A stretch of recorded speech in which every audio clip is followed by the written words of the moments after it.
que se le criticó mucho el proceso, el protocolo, en donde, oye, es una situación un poquito difícil. Pero simplemente decir lo siguiente, aquí nosotros no tenemos escáner térmico. Es decir, en la situación en que se encontraba, resulta difícil con los equipos que tiene la Policía Nacional identificar incluso hasta dónde se encontraba. Aquí se cometió hasta el error de entró un policía, lo tomó como rehén, ese policía resultó muerto en el proceso. Entonces, yo creo que debemos enfocar las críticas en sentido general a continuar tecnificando a la Policía Nacional y darle los equipos de lugar. No tal vez un tema de protocolo exactamente. Realizaron tal vez una labor con lo que tienen. Entonces vamos a tratar de enfocar como sociedad las críticas realmente donde deben estar. Mira, hay una teoría dentro del derecho penal que se llama la prohibición de regreso, que es cuando se le exige responsabilidad penal a un agente, pero fortuitamente ha cometido el delito por el hecho del tercero haber participado. Mejor ejemplo de eso es el taxista que lleva a una persona que acaba de cometer un asalto. Esa persona no puede ser considerada cómplice aunque haya cooperado necesariamente en la fuga de manera inmediata. Y también se está el ejemplo de aquel niño que cruza, cuyo caso está en los tribunales, salta a la verja y los perros lo atacan y la persona no puede controlar. La víctima se ha colocado en el sistema del riesgo. Cuando un policía va a una persecución y se encuentra con un agresor y le dispara en una repeliendo una agresión, la víctima se pone en riesgo y él advierte. Existen protocolos, es cierto, pero de manera de actuación. No, esas actuaciones no se pueden considerar ni siquiera un delito culposo. Porque tú considerar un delito culposo dentro de las negligencias que debió de haber tomado, sí es la del policía que agarró con el cuello y duró más tiempo en el arresto que en aquel caso famoso de Estados Unidos. Y Estados Unidos el jurado le atenuó y estableció que hubo un exceso abusivo de la fuerza. Bien, vamos a recordar antes de dar paso a nuestro invitado en el día de hoy que se pueden comunicar con nosotros a cabina al 809-682-9850. Señores, llamen, propongan temas, debatan con nosotros, participen, que este es su espacio. El invitado que vamos a presentar, quizás en el mundo jurídico no necesitaría más presentación que su propio nombre. El doctor Carlos Barcase es uno de los abogados doctrinarios, dogmáticos, analizador de la jurisprudencia, escritor, conferencista, abogado en ejercicio pleno durante toda su vida, sin interrupción, en todas las áreas del derecho penal, incluyendo las áreas de derecho penal moderno. El doctor Barcase nos viene a analizar lo que en derecho se conoce el neopunitivismo, es decir, utilizar las reglas o el instrumento de poder a través de la justicia, cuando antes se utilizaba el derecho. Venimos hoy y démosle una gran bienvenida. Gracias. Gracias, Manzano. Doctor, Evelyn no aplaudió. Yo quisiera agregar algo.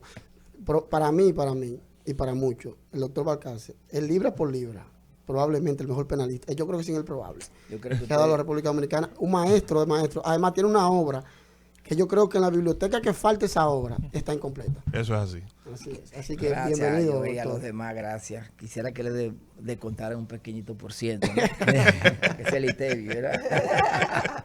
Muchas gracias por la invitación y antes de entrar en tema, aprovechando el último espacio que ocupó Manzano, y tenemos también el caso de la muerte de esta desdichada muchacha, de Leslie Rosado, donde el motorista o motoconchista, ¿no?, que fue a prestarle el auxilio de transporte de seguimiento a alguien, que el motorista en sí no sabía cuál era el problema que se estaba debatiendo entre o el agente policial que había sido, diríamos, no embestido físicamente por el vehículo de Leslie, pero sí por el efecto de la brisa, como consecuencia de la energía cinética de ese vehículo que pasó por el lado de un motor con una señora embarazada y un niño, creo que de 2 o 3 años.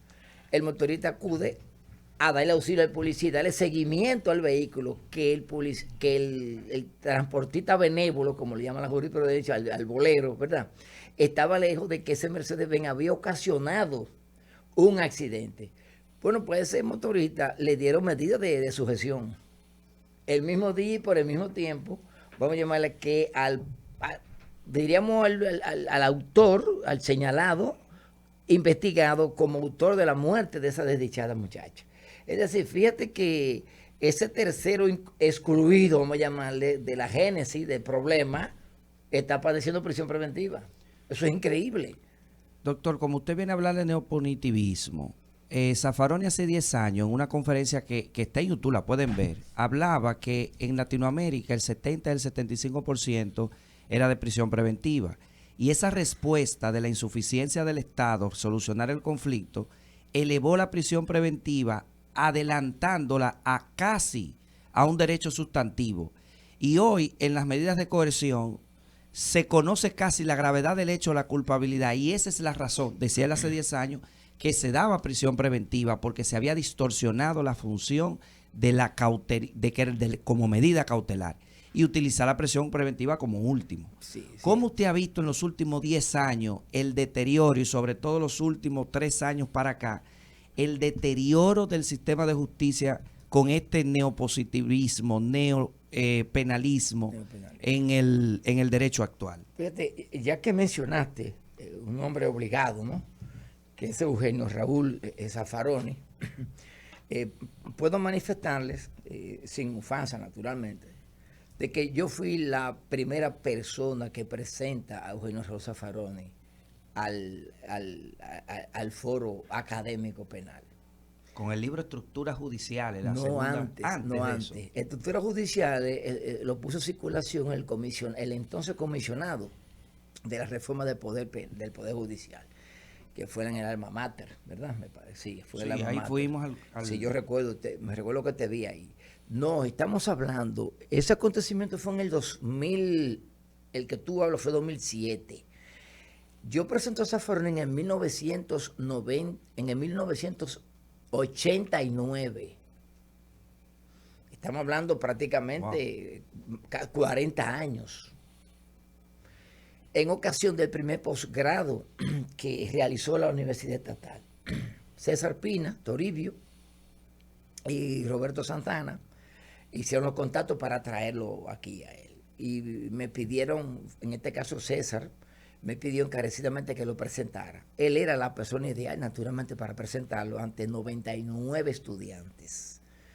Y tuvo una ausencia justificándose. Yo presenté a Eugenio Raúl. Recuerdo que andaban en camisas mangas cortas, recuerdo. Por fuera, por cierto. Un vestimenta muy sencilla. Y ya entrando en materia con él, fíjate que él señala lo que es el fenómeno de la prisionización. Y cuando él toma de Gunther Jacobs, ¿verdad?, la llamada doctrina del derecho penal del enemigo, que él la fundó en las jornadas berlinescas de derecho penal en 1985. 85, correcto, donde él hablaba de las nuevas situaciones del derecho penal, ¿no? Zaffaroni, aunque publica el derecho penal en el enemigo, el enemigo del enemigo de derecho penal, él se refiere a ese tema de que el punitivismo, el populismo punitivo, o neopunitivismo. lo llaman populismo penal. Populismo ¿no? penal. Él ni siquiera le llama, él le dice más bien esa teoría populachesca.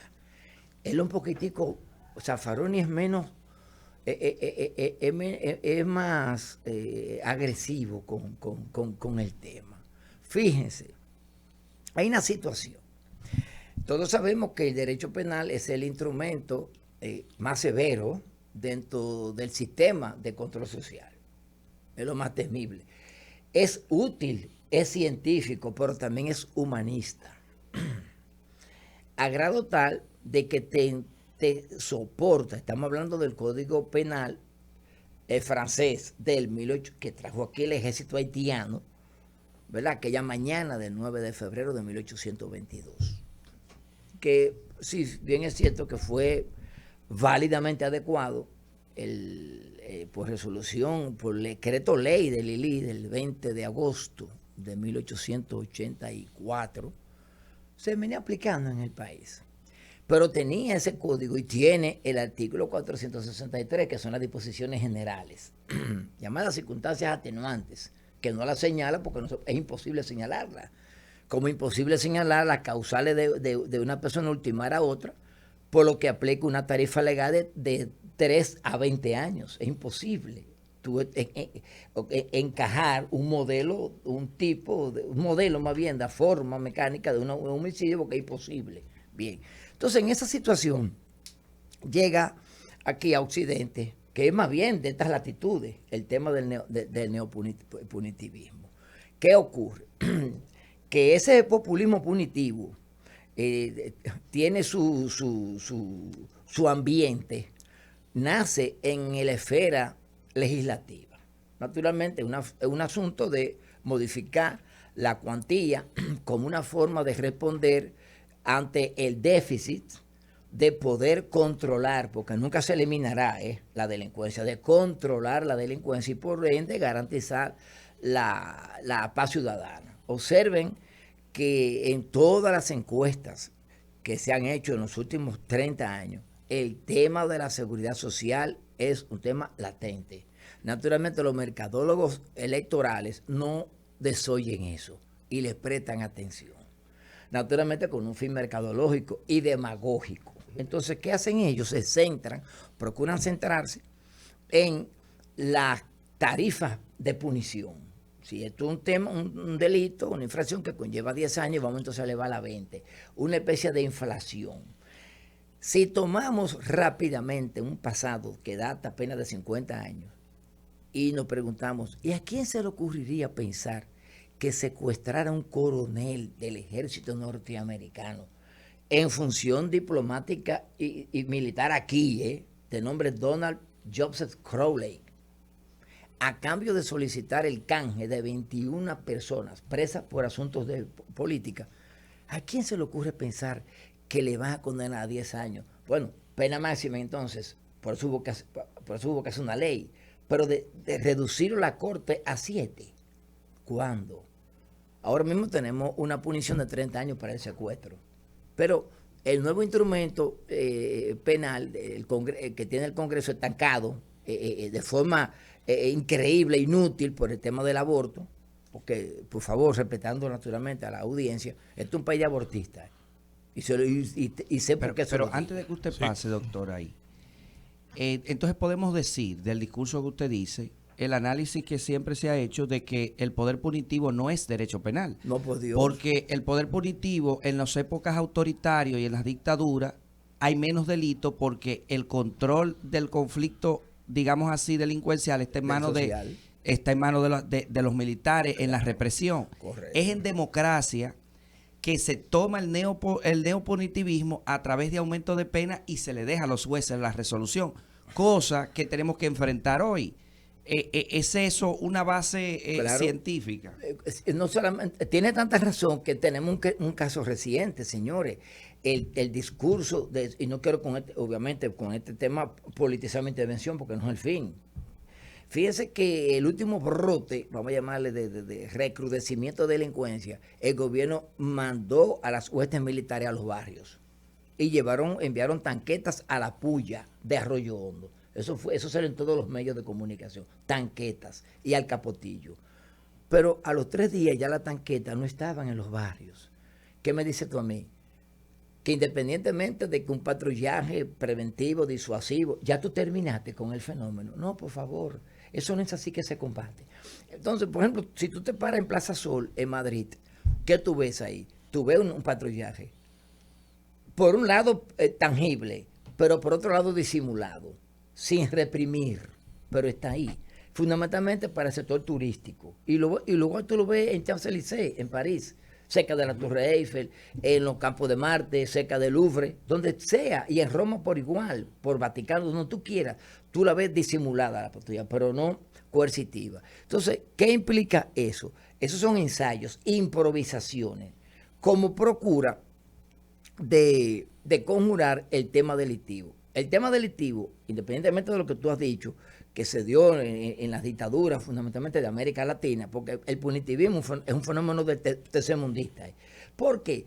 Porque en los países altamente desarrollados no hay ese tema del déficit de control delictivo, porque la tecnología personal, la estructura policial de control, ya tienen eso resuelto en gran medida. Aquí no. Fíjate que Eduardo Jorge Prades escribía en su obra, leí hace un tiempo, de que en este país es imposible que el género literario de la novela policial tenga efecto. ¿Por qué? Claro. Porque la novela policial requiere un tiempo largo. Que ¿cuál fue el drama? ¿Verdad que sí? El drama, ¿cuál fue que la mató? ¿Quién fue? No. Aquí tenemos una policía sospechoso, el perfil, que luego fue inocente tras 10 años de investigación o de prisión cautelar. En conclusión, ¿qué significa eso? Que tenemos una policía que tiene que reaccionar a las 24 horas, porque si no es amenazada. Con el titular, llámese entonces jefe o director, con ser destituido. Puedo dar un dato a ustedes, y por primera vez lo voy a decir. ¿Ustedes saben por qué? Fíjate que yo manejé el caso de ONSA, con el tema de Argenis y Junior Ramírez, profesor Junior Ramírez. Yo fui abogado de ese señor y obviamente, motu propio, tomé renuncia del caso, lo abandoné. Señores, ahí lo que el presidente de la República decirle al jefe de la policía, tu decreto, pues tenía apenas un mes en la policía, tu decreto está en mi gaveta, si tú no me resuelves ese problema dentro de una semana. Entonces, ¿qué ocurre? Cuando la inteligencia se torna bruta, es uno de los espectáculos más grandes. Entonces, ¿qué hace la inteligencia? La inteligencia tiene las cámaras, tiene todo, la secuencia, ¿no?, del desplazamiento de la famosa aquella camioneta azul. Bien, pero llega un punto nodal donde dice, bueno, que un error le cayeron las juezas también, del tribunal, del colegio de juezas. Bueno, pero alguien tuvo que acompañarlo. No, hasta ahora, de acuerdo a los datos criminalísticos, fue solo el autor. Bien, pero ¿qué le dice el jefe de la policía? Altar el Grande. No hay problema. Entonces, si tú no me firmas aquí este documento, este interrogatorio, entonces yo te tengo a ti una pela. Y él mostró, él exhibió golpes, sevicias graves, pero terminó siendo descargado. Porque había que descargarlo, por favor. Que las huellas dactilares de él estaban ahí, sí, pero habían huellas más. Y era común tocar ese vehículo de él y los demás. Entonces, en conclusión, ¿qué tuvo que hacer el director de la policía? Tenía que llevarlo a sometimiento a él. Un individuo que estaba en Santiago, justamente verificando unos depósitos y parqueos de la misma ONSA. Conclusión, esta reacción policial que tenemos en ánimo de combatir el crimen, lo que al final se convierte es en un tema de fracaso ante el fin al cual ha sido ella diseñada. Y yo decía ahorita que no podemos aspirar al tema de la eliminación de la delincuencia, porque fíjense que la DNCD no se llama Dirección Nacional de Eliminación o de Erradicación de la Droga, como era la malaria. Sino de control. Sino de control. La malaria sí se elimina. Y existe esa oficina, la Dirección de Erradicación de la Malaria, porque fue erradicada la malaria. Inclusive hasta el polio también, con algunos casos muy sonados. Pero la delincuencia no. Pues la delincuencia es un fenómeno de la vida realmente. La teoría marxista establece de que la delincuencia nace como consecuencia del nacimiento de la propiedad privada, de la propiedad sobre los bienes de producción.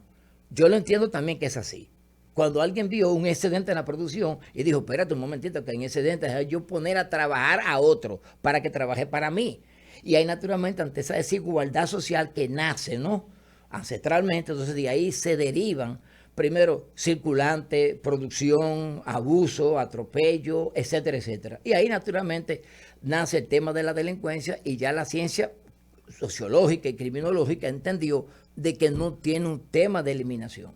Yo no quiero involucrarme con el tema de la extinción del Estado, como se involucró Karl Marx y Lenin, porque el tema de la extinción del Estado, dice, extinguido el Estado, también se extinguen las clases sociales y por ende se extingue también la delincuencia. Sí, doctor, aprovechando ese comentario que usted hizo del caso de Junior Ramírez, que por cierto, para muchos fue el detonante de una situación que discutíamos antes de usted llegar.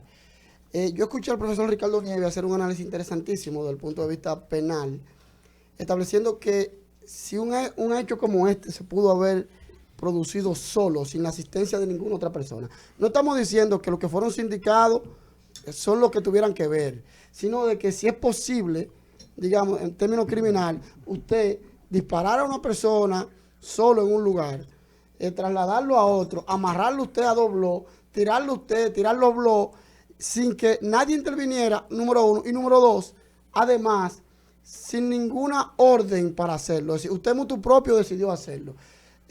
La gente como que le pierde credibilidad a esa historia de que una persona actuó por sí solo, lo mató, lo fue, o sea, como que no da credibilidad. ¿Cuál es su opinión al respecto? Fíjate, sencillo, fíjate. Yo tengo un concepto de eso.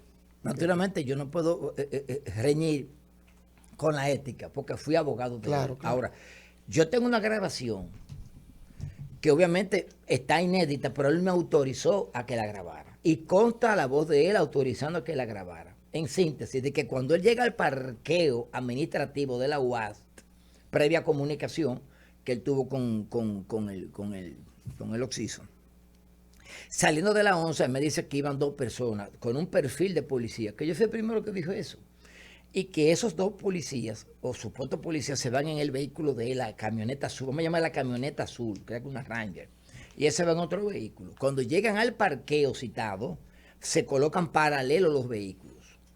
Y él ve que uno de los integrantes de la camioneta azul, específicamente del lado derecho, no el chofer, se dirige a la Facultad de Derecho de la UAS, que está cerca del edificio. Está hablando del viejo Calazán, Sí. según dijo él. Cuando él ve que Junior regresa con el sujeto de la camioneta, él ve que Junior entra al vehículo de la camioneta. Y apenas segundos, ¡bum!, escucha la detonación. Que el mismo señor que se desmontó del vehículo le dice a él, Argeni, toma esa llave, que era de la Tahoe, de él. Cuida esa llave y mueve ese vehículo. Y se van. Yo le pregunto, y así suena, se escucha, ¿y por qué no acertaste a filmar o a fotografiar cuando él venía? Porque tú llegaste a fotografiar cuando fueron a entregar un dinero a la estación de combustible de la Rómulo Betancourt o de la Sarasota. Claro. Y también tomaste fotos de la reunión en el club universitario. No, que a él se le fue esa. Perfecto. Y que luego, en síntesis, aparece entonces, le llama a uno de los, el de la puerta derecha, vamos a llamarle así, le llama y le dice, espérame en la estación de combustible de kilómetro 14, me parece, que ahí estaremos. Y él va con un taxista ahí a esperar que llegue ese señor. Sin el cuerpo.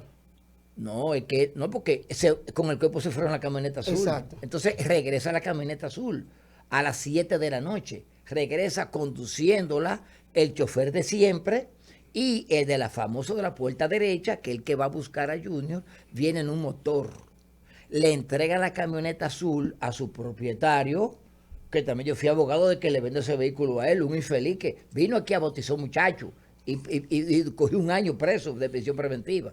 Entonces le entrega la llave de la camioneta a él, de la camioneta azul. Y yo le pregunto a él, ¿y tú nos retrataste o filmaste cuando venían en la camioneta? No, segunda falta deficitaria de mi parte. Eso está grabado en este celular, por cierto.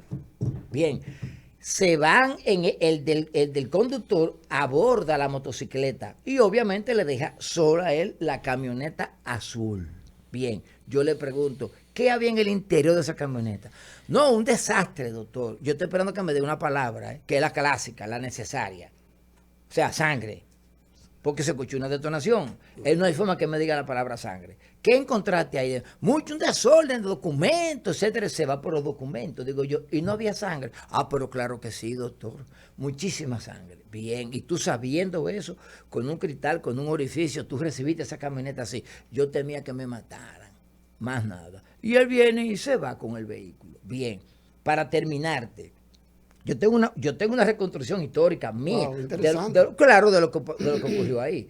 Lo que pasa es que la holgazanería, que ha tenido su complemento natural, es una de las más relajadas holgazanerías de esa justicia de Santo Domingo Este, cuando escuchó que yo dije esa declaración que él me dio de que fue en el que escuchó la detonación en el parqueo de la UAS, eso bastó para que el tribunal se declarara incompetente en razón del territorio, ración el OSI, y lo envía para el Distrito Nacional. Es por eso.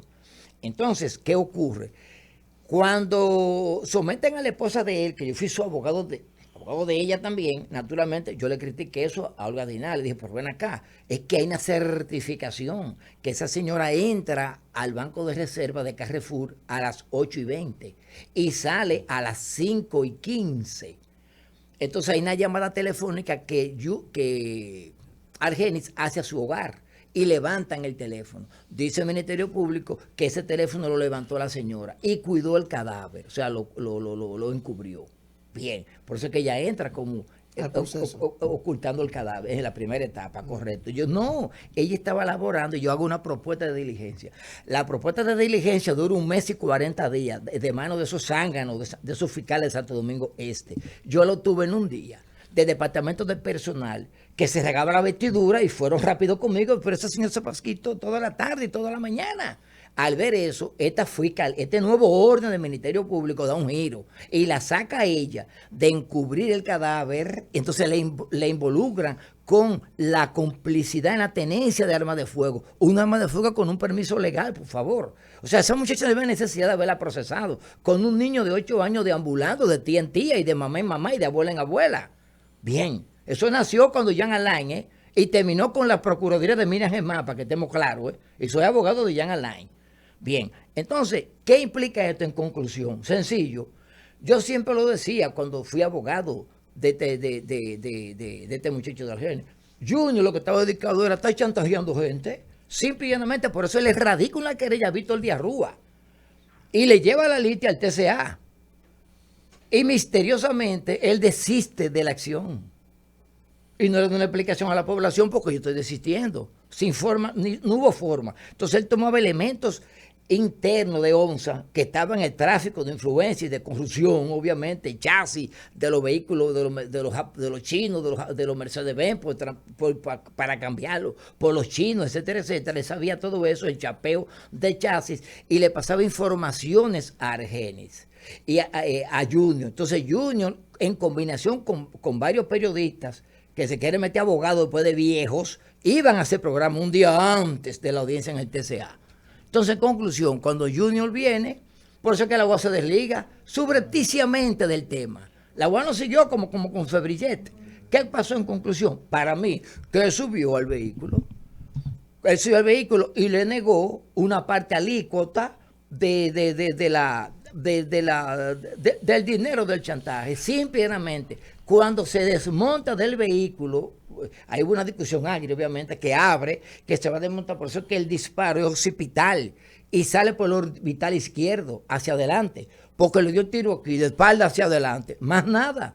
Y de ahí se despacha para donde apareció el cadáver, compra cadenas, lo amarra, porque ya está inerte el cadáver. Eso fue así como ocurrió. O sea que las personas que realmente participaron en el evento no están procesadas, nadie la conoce, nadie... No, es que él fue solo que participó en eso. Fue él solo nada más. Es como el tema de Tormende, que actuó de Can, que Jorge Blanco. Eso fue un error, señor. Inclusive el karateca mata a Tormende sin querer. Doctor, todos sabemos que usted es un amante del derecho de defensa. Históricamente es lo que usted nos ha regalado y desde ese contexto viene haciendo críticas puntuales, no solamente desde el ámbito de su ejercicio, sino también desde el ámbito de la doctrina, y todos sabemos lo que usted nos ha regalado. Antes de usted llegar aquí, estábamos analizando la situación, la coalición que se viene dando entre el Ministerio Público y el Poder Judicial en los actuales momentos. Usted, más que nadie, vivió la Suprema de Subero, de Mariano Germán, la Procuraduría de Radamés, de Domínguez Brito, de Yanalán. En los actuales momentos, ¿qué pudiera usted advertir que podamos estar recibiendo a partir de esta coalición y cómo valora usted la posición tanto del Ministerio Público como de la Suprema Corte de Justicia? Bien, buena pregunta de los Santos, Col. Fíjense, en primer lugar, el punitismo penal se ha desplazado al punitismo procesal, obvio, se ha desplazado hacia el derecho formal.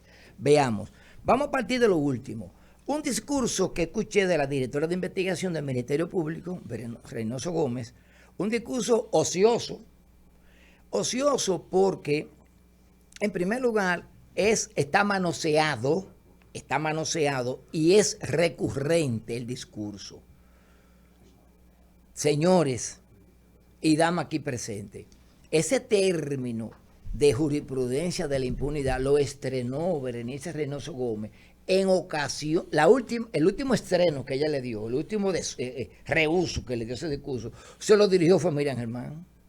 Pues me encanta mi memoria. y sin ufanarme. Sí. Por ejemplo, cuando liberan al del sindicato de Unatrafin, que lo libera a Wilda Inés Reyes Beltré en habeas corpus. Ustedes saben que hay un mandato en el habeas corpus. Cuando opera la libertad, no hay recurso que ataque esa decisión. No hay forma. Ahora, cuando te deniegan la libertad, ahí sí tú puedes deducir el recurso. O sea, un recurso propio del impetrante, vamos a estar claros. Y así fue la ley de habeas corpus, porque tú la conoces, la de 1914. Claro. Vino sin recurso. Fue la Suprema a través de jurisprudencia que le agregó recursos. Ahora se quedó al final. La parte civil es extraña al procedimiento. Toda la vida, de 1914, que es cuando Moncaster se encantó con esa ley, en ocasión que viajó a Inglaterra, cuando fueron sin tierra, etcétera, etcétera. Bien. Entonces, ¿qué pasa? Cuando llega a la tercera sala, presidida por Ignacio Camacho, le declaran la inadmisibilidad al recurso de ella. Ella sigue derecho como un caballo con anteojera para la Suprema Corte de Justicia y obviamente allá le refracta también el recurso. Y es inadmisible. Ella se despachó. Es una jurisprudencia de la impunidad. Eso fue dirigido a la presidencia de la segunda sala, que la presidía Miriam Concesión Germán Brito. Bien, ella vuelve ahora y desempolva ese discurso ocioso, como dije yo ahorita, de nuevo. Porque ahora tenemos que la justicia, por un lado, es buena. Cuando le da 30 años en el caso de Febrillé, a un Blas Peralta, no, ahí la justicia es buena. Y hay que aplaudirla y hay que ser reverente a ella. Perfecto, cuando te deja persona presa 1 año y 2 años de prisión preventiva sin tu formular o hacer un acto conclusivo. No, ahí está excelente la justicia.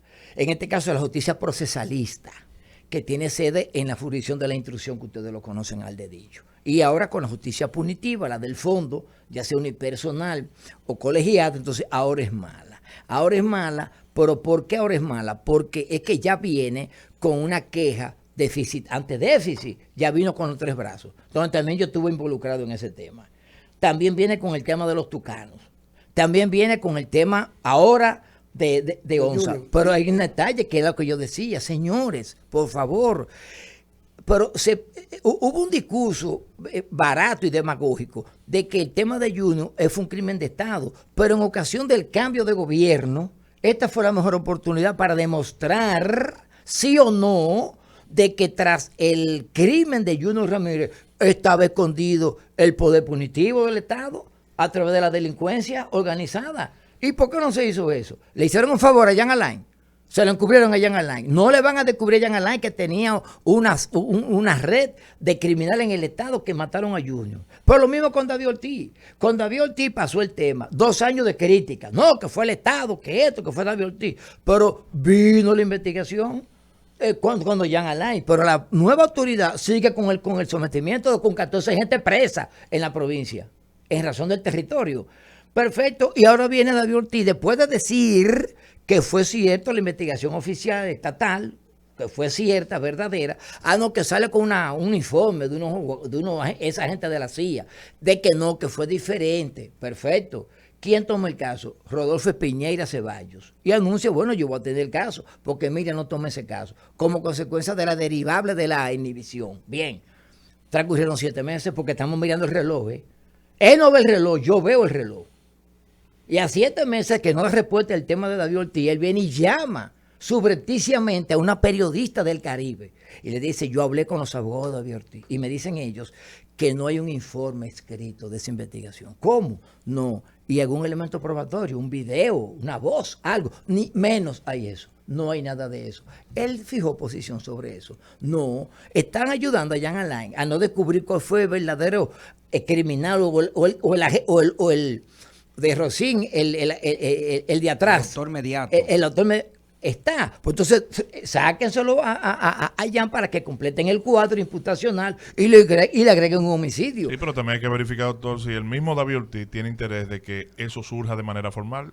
Bueno, pero bueno, ahí estaríamos hablando, sí, pero ya si a él le interesa o no. Pero ahí estamos en un terreno eminentemente especulativo. Tiene que entenderme, porque lo que tenemos que hablar es de lo que se ha dicho hasta ahora. Y el derecho penal no puede estar sujeto en este tipo de casos a la voluntad, ni siquiera a la propia. Y es legítimo tu inquietud.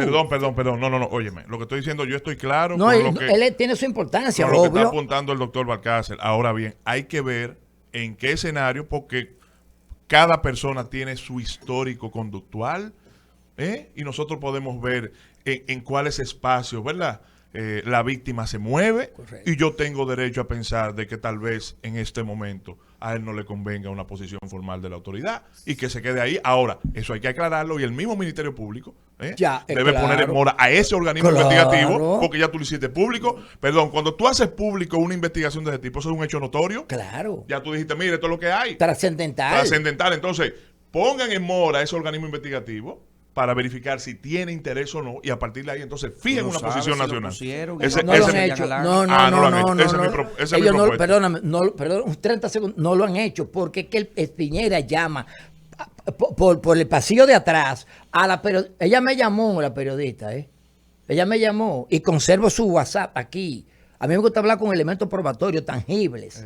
Porque tampoco me gusta calumniar a nadie, No me gusta, no puedo calumniar a nadie, mucho menos un ministerio público, porque si el ministerio público, una sociedad cae, independientemente de que el invento del ministerio público fue de Deportivo Ilustrado, ¿verdad? Para andar de la mano con la justicia siempre. Pero ya hoy día los perfiles que tiene el ministerio público son necesarios. Fíjese que cuando el COVID, la justicia cerró la puerta. Te supieron eso, ¿verdad? Cerró la puerta. Menos atención permanente. El Ministerio Público andaba en la calle levantando cadáveres. Imponiendo multas con los inspectores, trancando delincuentes que cometían fechoría. O sea, el Ministerio Público tuvo un papel estelarísimo, incansable y necesario. Ahora, ¿qué implica esto? Vamos a una convocatoria de prensa porque tú tienes 14 personas que están allí guardando prisión preventiva. Claro. Sí, doctor, pero en ese sentido, y si bien no se han hecho o se han hecho intimaciones, ¿hasta dónde pudiera esa intención privada que menciona Gustavo en este momento, pues frenar la actuación del Ministerio Público? Porque esto es un crimen de acción pública meramente. Correcto. Entonces, es posible en buen derecho o en buen proceso que la investigación o la culminación de esa investigación dependa del interés de la víctima directamente. No, jamás en la vida. Lo que ocurre es lo siguiente, que tú tienes una persona insípida, incolora e inodora, que es como el agua, que es el procurador general. Lamentablemente, es así. Entonces, ¿por qué no viene una convocatoria de prensa? Porque tú tienes que dar el respeto a tu rol como representante del interés social de que tú tienes 14 almas presas allí y tú estás pidiendo 30 años, pena capital en el Código Penal.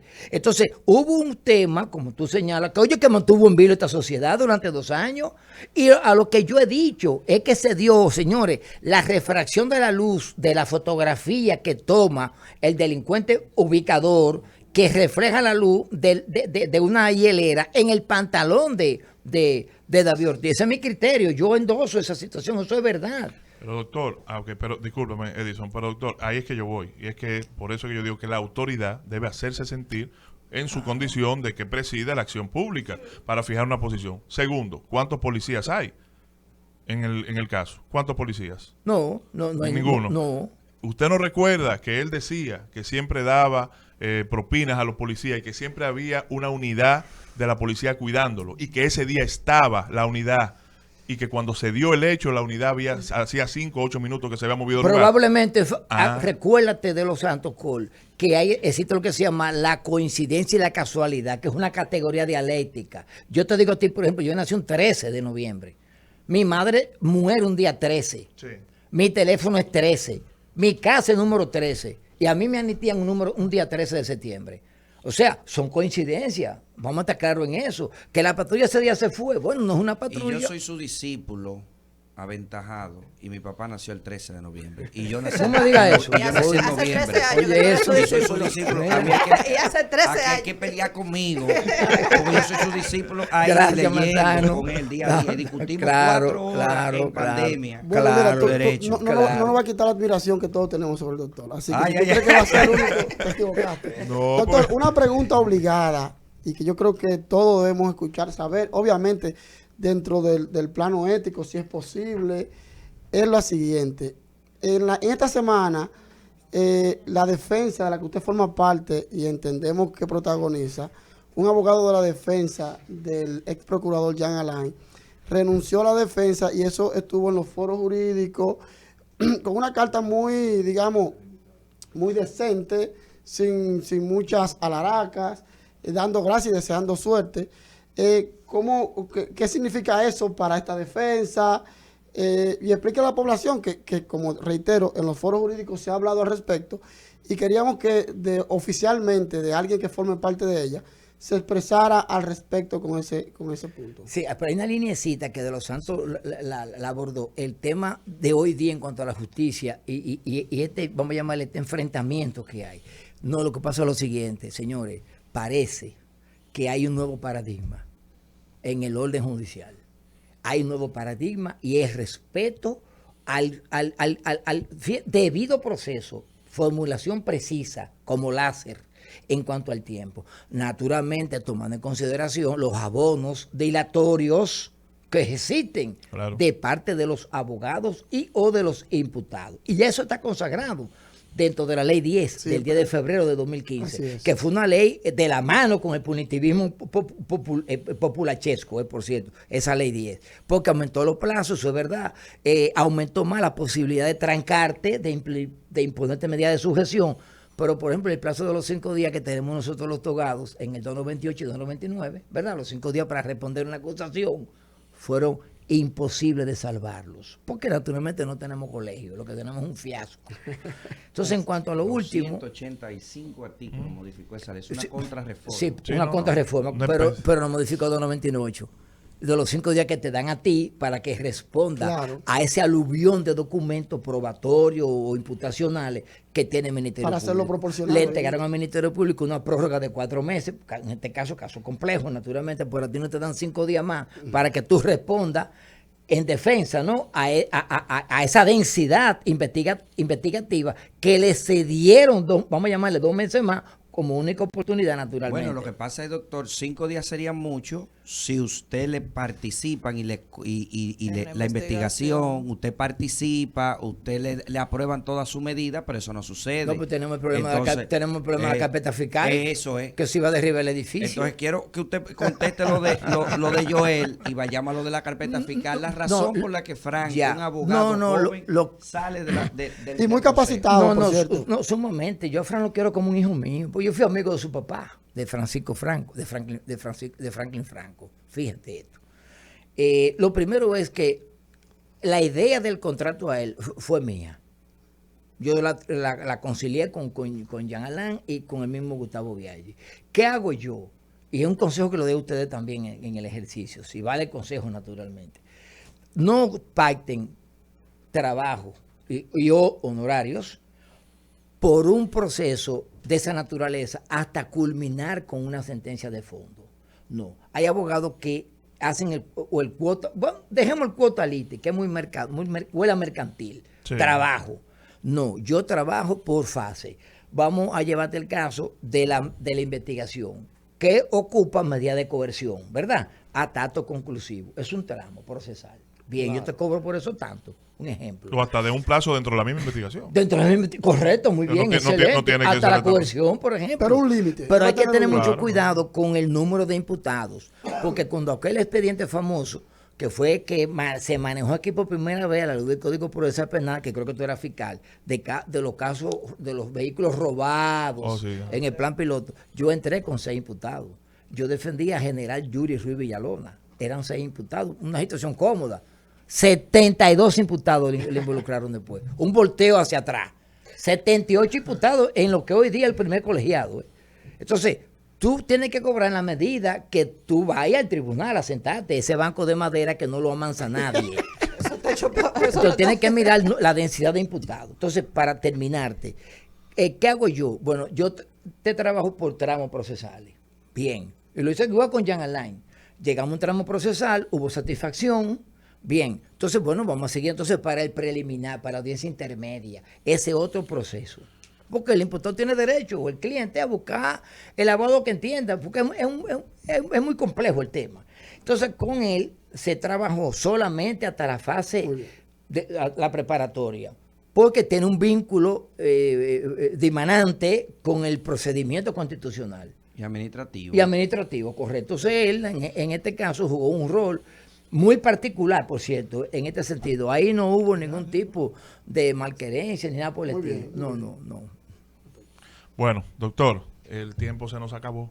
Y usted sabe que estar con usted, uno quisiera pasarse el programa completo. Ya para la próxima invitación nos vamos a comprometer a que sea desde las 8 de la mañana. Es decir, que usted inicie con nosotros y termine con nosotros. Si ustedes me permiten 30 segunditos. ¿Cómo no? Adelante. Yo tengo pendiente de ir a hablar con la magistrada Kenya Romero, que es la coordinadora de los jueces de la intrusión. ¿Por qué? Porque, fíjense, hay que crear una jurisprudencia de primer grado en medida de coerción. Hay que tener una dogmática. Tiene que haber un dogma en cuanto a eso. O sea, que tú puedas no predecir con la predicción de la NASA cuando llega con el Perseverance a Marte. No. No con esa precisión, por favor. Pero por lo menos decir, mira, por ejemplo, Alejandro Vargas asentó un paradigma de él, donde él decía, naturalmente, desprovisto de criterio científico, vamos a estar claros. No, yo a mujeres no le envío a najayo. No. Hay una mitigación con el tema de las mujeres como política criminal, porque la mujer generalmente es la que ayuda con las diligencias, los hijos, los niños, colegios, transporte, etcétera, etcétera.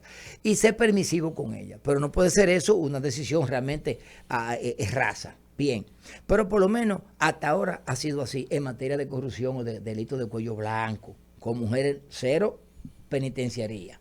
Bien, 0 centro correccional.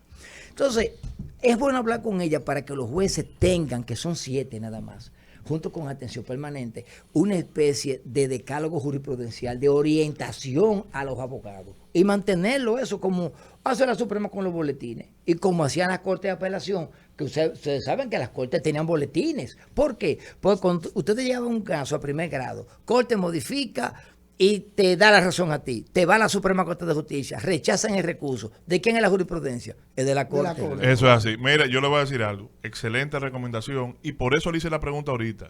Yo creo que vamos a ver desde los ámbitos, de todos los ámbitos de la justicia, un cambio a partir del empoderamiento que están teniendo los jueces. Señores, la institución más grande del pensamiento jurídico en radio se despide. Hasta el próximo sábado.